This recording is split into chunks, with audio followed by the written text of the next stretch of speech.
ఓ పక్క రాష్ట్రమంతటా మొంతా తుఫాన్తో విలవిలలాడుతుంటే అనకాపల్లి జిల్లా కళ్యాణపులోవలో మాత్రం గిరిజనులు మంచినీటి కోసం అష్టకష్టాలు పడుతున్నారు.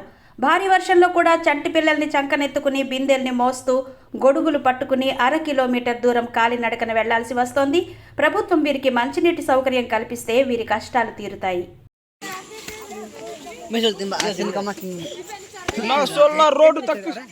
रोड तक इसके वीडियो कर जी रे अब फोटो रोड तक ए तक बिन्ने मसान रसलो ते ए तक मैं चई तक चिंबा डगे सा डिलो तर थका दखली बस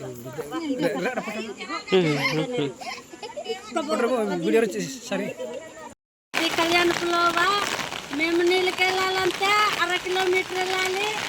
చాలా దూరం అయిపోతుంది. నీళ్ళకి బరే కరువు అయిపోతుంది. బోరు కానీ కొలా కానీ ఇప్పించండి.